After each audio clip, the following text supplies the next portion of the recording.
One of the benefits of working with this all-star cast in this webinar series has been to hear what they are telling us top firms are doing around the country and what they're doing differently to prosper. Last month we heard from Mike Kitsis in a real strong presentation about why we need to find a good niche. And in the past, if you simply said that, I'm a fee-only planner and I manage your money and so on, that might have been a differentiator, but that's not true anymore. And when we talk about niche, just to set the definitionally, when you set a niche, what you're looking for is a group of people who are in transition, and there's going to be some sort of liquidity event that's going to happen that will trigger the need for your services to help with them. Obviously, boomers who are retiring or millennials who are retiring, in those particular circumstances, retirement income planning works very well. The second thing we've heard from our speakers is that top firms today are building a stronger value proposition. When 80% of financial advisors differentiate themselves based on service, or that's what we say we differentiate ourselves, and when you add to that the fact that most financial advisors today claim to be fiduciaries and CFPs and use those as additional differentiators, it's clear to see why consumers look out on the landscape and see one big blob of undifferentiated service. And those are Michael Kitsis' words, not mine. It really goes a long way to explain why organic growth for RIAs on a year-over-year basis has been flat for the last 2 years. When clients see that undifferentiated service glob out there, they start to fall back on brand awareness, and so they start to look for brands as providers, which means they're going to be looking at Schwab, Vanguard, and Merrill Lynch, who are all now entering our space in a big way. So it's really important that we have a strong value proposition, one that's going to be an alternative to what's being offered by some of the larger national brands. The third thing we're hearing is that we need to adapt our wealth management processes for longevity. And we've got Bob Berries coming next month to talk about this in great detail. You need to think about, how your wealth management offering changes when you have clients who are going to live to be 115 years old. And with the advances we're seeing in longevity globally, that's really not far out of line. And one of the last things we heard from our speakers was the importance of aligning client risks with their investments. When you get out of the suitability mode and you start to get into the fiduciary mode, it's really important that all those investments reflect the client's risk, not our perception of what the client's risk is. And so there are new tools that can help you do that.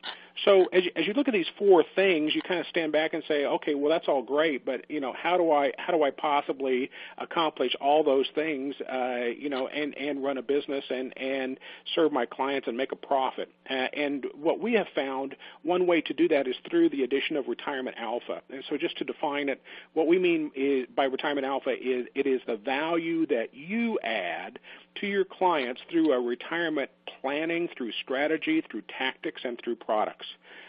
In a more traditional sense, retirement alpha reflects the management of longevity risk with a guaranteed lifetime income. And so one of our top RIAs put it this way.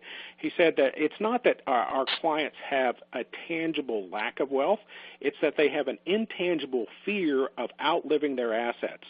So that's a pretty tall order to handle. And so how do you possibly implement that? Well, you've got a decision to make, and it'll definitely impact your profits.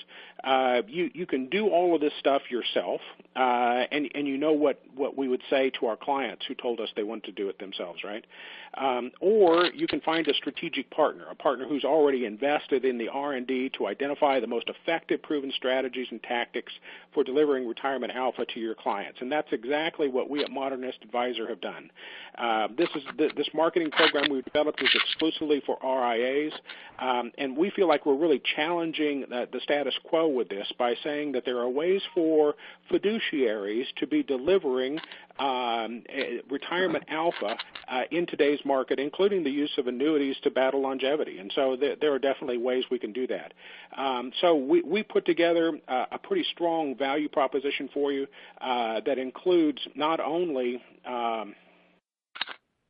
not only annuities, but also the technology to help you figure out where they fit in a client's portfolio, the educational tools that you need in order to introduce fiduciary-based retirement income planning, and most importantly, the business development strategies and tactics that you need to really be able to execute on this.